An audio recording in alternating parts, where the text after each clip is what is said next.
చూసే ముందు ఒక లైక్ కొట్టి జైశ్రీరామ్ అని కామెంట్ చేయండి. ఈరోజు మనం ఈ వీడియోలో ఈశాన్యంలో ఏ వస్తువు ఉంటే మనకు డబ్బు పరంగా బాగా కలిసి వస్తుందో తెలుసుకుందాం. ముందుగా ఈ వీడియోకి ఒక లైక్ కొట్టి మా ఛానల్ని సబ్స్క్రైబ్ చేసుకోండి. లైక్ కొట్టడం మాత్రం అసలు మర్చిపోకండి. ఈ రోజుల్లో ప్రతి ఒక్కరి జీవితంలో కష్టాలు ఉంటాయి. తీరని కష్టాలతో బాధపడేవారు కొన్ని వాస్తు పరిహారాలను పాటించడం ద్వారా మీ ఇల్లంతా కనక వర్షంతో నిండిపోతుంది. వాస్తు శాస్త్రం ప్రకారం ఇంట్లో ఈశాన్య దిశకు చాలా విశిష్టత ఉంది. ఎందుకంటే ఈశాన్యంలో ఈశ్వరుడు నివసిస్తాడు కాబట్టి మీ ఇంటి ఈశాన్య దిశలో కొన్ని వస్తువులను ఉంచడం ద్వారా మీ ఇంటికి ఉన్న అష్టదరిద్రాలు తొలగిపోతాయి. మీ ఇంట్లోకి శ్రీ మహాలక్ష్మి దేవి అడుగుపెడుతుంది కాబట్టి ఈశాన్య దిశలో ఎలాంటి వస్తువులు ఉంటే మీ ఇంటికి అపారమైన ధనయోగం కలిసి వస్తుందో ఇప్పుడు మనం ఈ వీడియోలో తెలుసుకుందాం.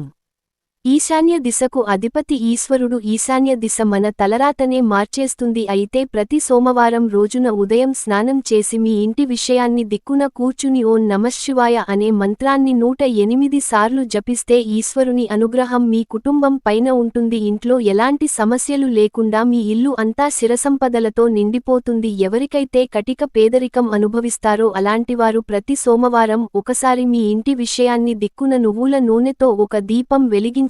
దీనివల్ల మీ ఇంటి సంపద పెరుగుతుంది, కష్టాల నుండి విముక్తి లభిస్తుంది. వీటిపై దేవతల ఆశీర్వాదం కూడా ఉంటుంది. మీ ఇంటికున్న కష్టాలన్నీ నెల రోజుల్లో తీరిపోయి మీ ఇల్లంతా సిరిసంపదలతో నిండిపోవాలంటే మీ ఇంటి ఈశాన్య దిశలో కుబేర యంత్రాన్ని ఏర్పాటు చేసుకోవాలి. ఇది మీ ఇంటి ఐశ్వర్యాన్ని రెట్టింపు చేస్తుంది. మీ ఆర్థిక పరిస్థితి కూడా మెరుగుపడుతుంది. ఎవరింట్లో అయితే దరిద్ర దేవత ఉంటుందో అలాంటి ఇళ్లలో ఎల్లప్పుడూ కష్టాలే ఉంటాయి. మీ ఇంట్లో ఉన్న దరిద్ర దేవత బయటకు వెళ్ళిపోయి మీ ఇల్లు అంతా దైవశక్తులతో నిండిపోవాలంటే ఒక చిన్న గిన్నెలో బియ్యం పోసి మీ ఇంట్లో ఈశాన్యంలో పెట్టుకోండి. ఇలా చేయడం ద్వారా మీ ఇంట్లోకి దైవశక్తులు ప్రవేశిస్తాయి. ఆర్థికంగా కూడా మీ ఇంటికి బాగా కలిసి వస్తుంది. మన హిందూ సంప్రదాయంలో రాగి చెంబుకు చాలా విశిష్టత ఉంటుంది. రాగి కలశాన్ని పూజించడం ద్వారా సకల దేవతల ఆశీర్వాదాలు లభిస్తాయి. కాబట్టి మీ ఇంటి ఈశాన్య దిశలో ఒక రాగి కలశాన్ని పెట్టుకోండి. రాగి కలశానికి కుంకుమ బొట్టు పెట్టి రాగి కలిసిందంట నీళ్లు పోసి మీ ఇంటి విషయాన్ని దిక్కున పెట్టుకోండి. మీ కుటుంబానికి చాలా మంచి జరుగుతుంది. లక్ష్మీదేవికి అత్యంత ఇష్టమైన వాటిలో రాళ్ల ఉప్పు ఒకటి కాబట్టి మీ ఇంటి విషయాన్ని దిశలో కొంచెం రాళ్ల ఉప్పును వేయండి. మీ ఇంటికి డబ్బు రావడం మొదలవుతుంది. లక్ష్మీదేవి ఆశీస్సులు కూడా మీ ఇంటిపై ఉంటాయి. ఈశాన్య దిశలోనే పూజగదిని ఏర్పాటు చేసుకోవాలి. ఈశాన్య దిక్కులో చేసే పూజలకు రెట్టింపు పుణ్య ఫలితం లభిస్తుంది.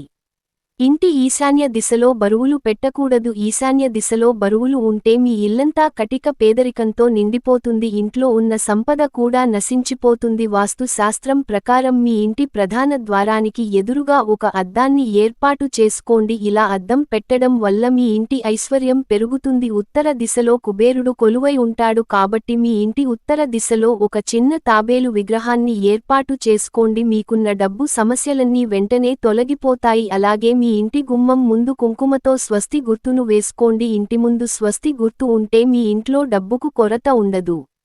అలాగే మీ ఇంట్లో లక్ష్మీదేవి కొలువై ఉంటుంది. ప్రతిరోజు ఉదయం స్నానం చేసి మీ ఇంటి ఈశాన్య దిశలో పసుపు నీళ్లలో చిలకరించుకోండి. మీ ఇంట్లో ఉన్న నెగటివ్ ఎనర్జీ తొలగిపోయి మీ కుటుంబానికి అపారధన లాభం సిద్ధిస్తుంది. అలాగే ఒక గాజు గిన్నెలో 5 యాలకులు వేసి మీ ఇంటి విషయాన్ని దిశలో ఉంచండి. మీ ఇంట్లో ఉన్న చెడు దృష్టి మొత్తం తొలగిపోతుంది. అలాగే ప్రతి ఆదివారం రోజున ఉదయం స్నానం చేసేటప్పుడు నీటిలో 2 యాలకులను వేసి స్నానం చేయండి. సూర్యభగవానుడి యొక్క ప్రత్యేక ఆశీర్వాదంతో మీ కష్టాలన్నీ త్వరగా తీరిపోతాయి. పూజ గదిలో ఉండే లక్ష్మీదేవి చిత్రపటాన్ని దక్షిణ దిశలో పెట్టకూడదు. దక్షిణ దిశలో లక్ష్మీదేవి విగ్రహాలు ఉంటే ఇంట్లో డబ్బు కష్టాలు ప్రారంభమవుతాయి. కాబట్టి పూజ గదిలో ఉండే లక్ష్మీదేవి చిత్రపటాన్ని ఉత్తర దిశలో కానీ ఈశాన్య దిశలో కానీ ఏర్పాటు చేసుకోవాలి. కానీ నిలబడి ఉన్న లక్ష్మీదేవి చిత్రపటాన్ని ఎట్టి పరిస్థితుల్లోనూ పూజ గదిలో ఏర్పాటు చేయకూడదు. అలాగే ఇంట్లో భోజనం చేసే సమయంలో ఉత్తర ముఖంగా కూర్చుని భోజనం చేస్తే మీ ఇంటి ఆదాయం పెరుగుతుంది. వాస్తు శాస్త్రం ప్రకారం మీ ఇంటి దక్షిణ దిశలో నెమలి ఈకలను పెట్టుకోండి. డబ్బు పరంగా బాగా కలిసి వస్తుంది. అలాగే తూర్పు దిశలో నెమలి ఈకలను పెట్టుకుంటే మీ కుటుంబానికి మంచి ఆరోగ్యం లభిస్తుంది. మరీ ముఖ్యంగా మీ ఇంటి ఈశాన్య దిక్కులో గోమాత విగ్రహాన్ని ఏర్పాటు చేసుకోండి. గోమాతలో ముక్కోటి దేవతలు కొలువై ఉంటారు. అందువల్ల మీ ఇంటికి సకల శుభాలు చేకూరుతాయి. ఈశాన్య దిశలో ఎట్టి పరిస్థితుల్లోనూ వంటగది ఉండకూడదు. ఈశాన్యంలో వంటగది ఉంటే మీ కుటుంబానికి అనారోగ్య సమస్యలు ఏర్పడతాయి. ఈశాన్యంలో పడకగది ఉండకూడదు. తులసి మొక్కలో లక్ష్మీదేవి కొలువై ఉంటుంది. అందుకే ఈశాన్యంలో తులసి మొక్కను ఏర్పాటు చేసుకోండి. ఈశాన్యంలో తులసి మొక్క ఉంటే మీరు త్వరగా ధనవంతులవుతారు. ఈశాన్యంలో బాత్రూంలో ఉండకూడదు. దీనివల్ల అనవసరపు ఖర్చులు పెరుగుతాయి. ఇంట్లో ఉన్న డబ్బు మొత్తం ఖర్చు అవుతుంది. మనీ ప్లాంట్ మొక్కను పెంచేవారు ఈశాన్య దిశలో పెంచకూడదు. అలాగే మీ ఇంటి ఈశాన్య దిశలో లాఫింగ్ బుద్ధ విగ్రహాన్ని పెట్టుకోండి. లాఫింగ్ బుద్ధ విగ్రహం మీ ఇంట్లో ఉంటే మీ ఇంటికి అదృష్టం కలిసి వస్తుంది. ఇంటి ఈ ఛానల్ దిశను ఎల్లప్పుడూ శుభ్రంగా ఉంచుకోవాలి, లేదంటే మీ ఇంటికి సమస్యలు ఏర్పడతాయి. విషయాన్ని దిశలో విశాలంగా ఉండాలి. ఈశాన్య దిశలో వస్తువులు ఉంటే మీ కుటుంబంలో గొడవలు ఏర్పడతాయి.